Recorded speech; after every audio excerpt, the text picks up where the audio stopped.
এটা হচ্ছে Vivo T2 Pro। আজকের ভিডিওটি বিশেষ করে তাদের জন্য বানানো হয়েছে যারা বিশেষ করে 20,000 টাকার মধ্যে ভিভো ফোন নিতে চায়। আর এটি হচ্ছে অ্যামোলেড কার্ড ডিসপ্লে, তার সাথে থাকছে পাওয়ারফুল প্রসেসর, একটা প্রিমিয়াম লুক এবং ডিজাইনের সাথে, আর থাকছে 64 মেগাপিক্সেলের ক্যামেরা ওএস সাপোর্টের সাথে। তো এই সব কিছু আপনি 20,000 টাকার মধ্যে পেয়ে যাবেন। এই ফোনটির প্রাইস, স্পেসিফিকেশন, লঞ্চ ডেট সমস্ত কিছু এই ভিডিওর মাধ্যমে আলোচনা করবো। আর এই ফোনটির সমস্ত কিছু জানতে পুরো ভিডিও জুড়ে আমাদের সাথে থাকুন। তো ভিডিওটি শেষ পর্যন্ত দেখতে হলে আরো জানতে পারবেন। তো এই ফোনটি বিশেষ করে কাদের জন্য নেওয়া ঠিক হবে, এই ফোনটির প্রাইস কত হতে চলেছে, রিলিজ ডেট সমস্ত কিছু এই ভিডিওর মধ্যে জানতে পারবেন। আর চাইলে কিন্তু এই চ্যানেলকে সাবস্ক্রাইব করে রাখতে পারেন এরকম টেক রিলেটেড ইনফরমেটিভ ভিডিও সবার আগে দেখার জন্য। তো চলুন শুরু করি আজকের এই ভিডিও। তো সবকর প্রথমে আমরা দেখে নেবো এই ফোনটির ডিজাইন। ব্যাক সাইডে গ্লাস ফন্ট, সাইডে প্লাস্টিক ফ্রেম ইউজ করা হয়েছে, ডুয়েল ক্যামেরা সেটআপের সাথে থাকছে, আর ক্যামেরার পাশেই ব্যবহার করা হচ্ছে রিং লাইট। এর ফন্ট লুক দেখতে গেলে থাকছে তো মিডল কানিং পাঞ্চলের সঙ্গে থাকছে কার্ড ডিসপ্লে। এর ফন্ট এবং ব্যাক সাইডের লুক অনেক সুন্দর করা হয়েছে। এর থিকনেস করা আছে 7.4 মিলিমিটার, আর ফোনটির ওজন থাকছে 175 গ্রামের মতো। ফোনটি হাতে নিলে লাইট ওয়েট প্রিমিয়াম ফিল হবে। ফোনটিকে যথেষ্ট পাতলা করা হয়েছে। তো টপে থাকছে নয়েজ ক্যান্সেলেশন মাইক, আর নিচে দিয়ে থাকছে speaker type C port mic, আর একটি সিম কার্ড ট্রে যেখানে ডবল সিম কার্ড সাপোর্ট দেখতে পাবেন। আর ডান সাইডে থাকছে পাওয়ার বাটন আর volume up and down button. ফিঙ্গারপ্রিন্টের কথা বলে আন্ডার ডিসপ্লে ফিঙ্গারপ্রিন্ট থাকছে, যেখানে ফোনটির লুক আরো বাড়িয়ে তুলেছে। তো ডিসপ্লে দিয়ে দেখতে গেলে থাকছে এখানে 6.78 ইঞ্চি অ্যামোলেড কার্ড ডিসপ্লে ব্যবহার করা হয়েছে।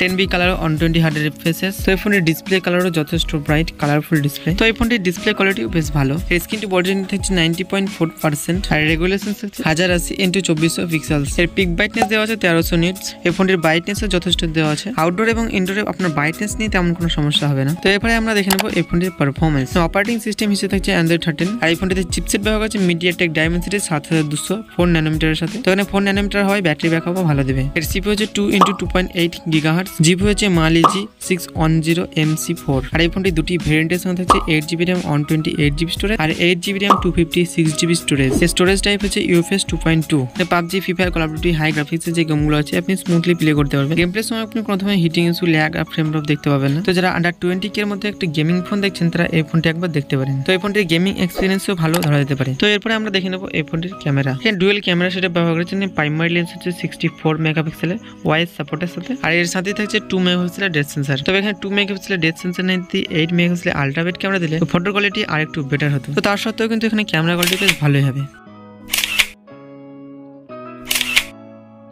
আর এখানে থাকছে রিং LED ফ্ল্যাশ, আর এই ব্যাক ক্যামেরাতে আপনি ভিডিও শুট করবেন 4K 30 FPS আর 1080p 30 FPS। ফোনটা সেলফি ক্যামেরা হিসেবে ব্যবহার করা হয়েছে 16 মেগাপিক্সেলের উইন্ডো লেন্স। এর ফোন ক্যামেরাতে আপনি ভিডিও শুট করবেন 1080p 30 FPS। তো এই ফোনটিকে পাওয়ার দেওয়ার জন্য থাকছে লিথিয়াম পলিমারের 4600 mAh একটি ব্যাটারি, আর এটিকে দ্রুত চার্জ করার জন্য থাকছে 66 ওয়াটের একটি ফাস্ট চার্জার, যেখানে 22 মিনিটের মধ্যে আপনি 1% থেকে 50% চার্জ করে নিতে পারবেন। আর 100% চার্জ হতে সময় নেবে প্রায় 40 থেকে 45 মিনিটের মতো। কানেকশন হিসেবে থাকছে Wi-Fi 802.11, আর ব্লুটুথ থাকছে 5.3, NFC থাকছে না, FM রেকর্ডিং থাকছে না, USB টাইপ সি 2.0। তো সেন্সর হিসেবে এই ফোনটিতে সব ধরনের সেন্সর ব্যবহার করা হয়েছে, আর সিকিউরিটি সেন্সরের জন্য ব্যবহার হচ্ছে আন্ডার ডিসপ্লে ফিঙ্গারপ্রিন্টস। আর নেটওয়ার্ক কানেকশন হিসেবে থাকছে 5G সাপোর্টেড। তো এই ফোনটি নেটওয়ার্ক স্পিডে ফাস্ট হতে চলেছে। তো এই ফোনটি কাদের জন্য নেওয়া ঠিক হবে, তো যারা একটু হাই সেটিংসে গেম টেম প্লে করে আর ভালো ক্যামেরা ফোনও পেতে চায়, আর যাদের বাজেট পায় 20 থেকে 22,000 টাকার মতো, তো তারা তো এই ফোনটি নিতে পারেন। আর যদি আপনি একটা নর্মাল ইউজার হয়ে থাকেন তাহলে আপনার জন্য তো বেস্ট হতেই চলেছে। তো এই ফোনটি রিলিজ করা হয়েছিল 29 সেপ্টেম্বর, আর এই ফোনটির প্রাইস থাকছে 20 থেকে 22,000 টাকার মধ্যে। এই ছিল ভিভো T2 Pro একটি ছোট্ট রিভিউ ভিডিও। আর এই ভিডিওটি যদি আপনার একটু ভালো লাগে থাকে লাইক করবেন, চ্যানেলকে সাবস্ক্রাইব করে নেবেন। তো দেখা হচ্ছে এরকম নতুন কোনো ভিডিও নিয়ে। সকল ভালো থাকবেন। আজকের মতো এতটুকু।